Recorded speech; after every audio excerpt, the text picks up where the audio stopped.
হরে কৃষ্ণ বন্ধুরা, কিছুদিন আগে আপনারা নেটের মাধ্যমে একটা ভিডিও দেখছেন যে ভাগবত দাস ব্রহ্মচারী নামে ছোট্ট একটা বাচ্চা সাড়ে 4 বছরের বয়সে তিনি কৃষ্ণ ভক্তি যেভাবে ব্যাখ্যা করেছেন এবং কি যেভাবে তিনি কৃষ্ণ ভক্তির মাধ্যমে প্রচার করেছিলেন যে যেটা মনে হয় ঠিক ভগবত নাম থেকে আসা ভগবানের কোনো সন্তান, যে তাকে দেখে সবাই অবাক।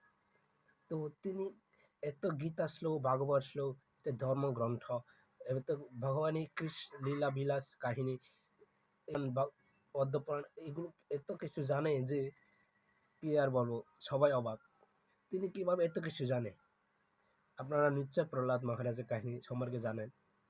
তো প্রহ্লাদ মহারাজ ঠিক তিনি মাতৃগর্ভে যেমন নারদ মুনির মাধ্যমে কৃষ্ণ ভক্তি লাভ করেছিলেন, তেমনি এই ভাগবত দাসও তিনি মাতৃগর্ভের মাধ্যমে কৃষ্ণ ভক্তি লাভ করেছিলেন।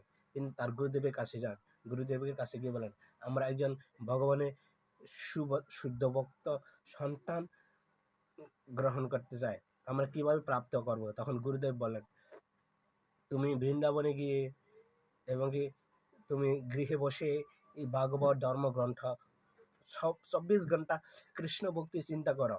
বলা হয়ে থাকে, শিশু যখন মাতৃগর্ভে থাকে তখন মায়ের যা চিন্তা হয় তখন এই সমস্ত কিছু শিশুর মধ্যে আপ্লুত হয়।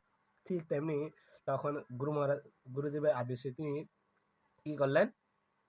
গুরুদেবের আদেশে তিনি 24 ঘন্টা ভগবানের ধর্মগ্রন্থ কর্ম ভগবানের ধর্মশাস্ত্র অধ্যয়ন করে থাকলেন।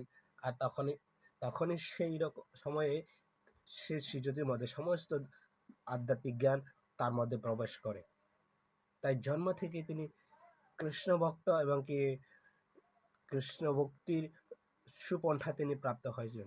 এভাবে আমাদের প্রতিটা সন্তানকে জন্ম দেওয়া শাস্ত্রের নির্দেশ আছে, তাহলে শুদ্ধ কৃষ্ণ ভক্ত হবে।